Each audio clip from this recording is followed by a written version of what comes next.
শুভ সকাল বন্ধুরা, আজকে আমি সকাল থেকেই ভিডিওটা আরম্ভ করলাম।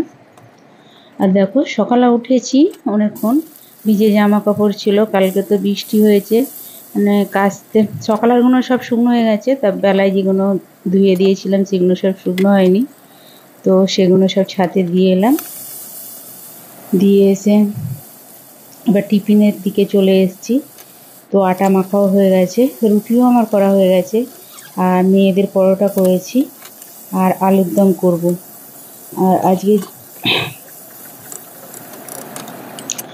যেহেতু রবিবার, আজকে মাংস হবে না, কেননা কালকে সোমবার আমার ছোটো মেয়ের জন্মদিন আছে, তো কালকে একটু ভাবছি বিরিয়ানি করব, তাই আজকে মাছই করে নেব।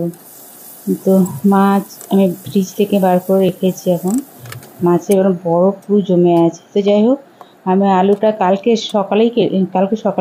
রাত্রে আমি কেটে রেখেছিলাম, তো আজকে এসে প্রেসারে সেদ্ধ করে, আর আজকে যেহেতু রবিবার মহালয়া, তো নিরামিষই করব, পেঁয়াজ দেবো না, শুধু টমেটো দিয়ে আদা জিরে দিয়ে আমি করব। তো দেখো, তোমাদের সাথে কথা বলতে বলতে আমার আলুর দমটা হয়েই এসছে, আর সবার পাতে আমি দিয়েও দেবো, দিয়ে চাপা দিয়ে রেখে দেবো, ওরা যখন খাবে।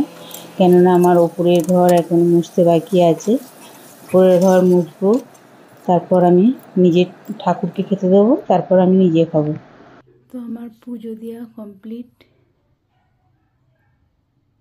ঠাকুরকে ফুল দেওয়াও হয়ে গেছে, আর ভোলে বাবাকে একটা ওই অপরাজিতা ফুল দিয়েছি। ফুল এখন ফোটে না, কি জানি গাছে, আগে কত ফুটতো, এখন আর ফোটে না। এই সাদা টগর ফুলগুলো কত ফুটতো। আর জগন্নাথকে ওই যে ফুল দিয়ে দিয়েছি।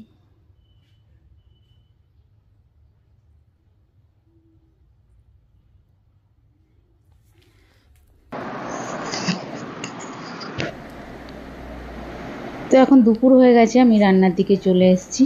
আর এখানে দেখো আমি ডাল বসিয়েছি, ডাল আমাদের রোজই হয়, রোজ চাই আর কি। আর এখানে আমি ভাত বসিয়ে দিয়েছি।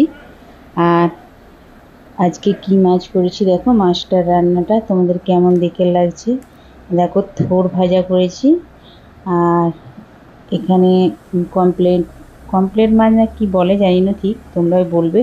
তো ওই মাছটা আমি সর্ষে বাটা দিয়ে করেছি।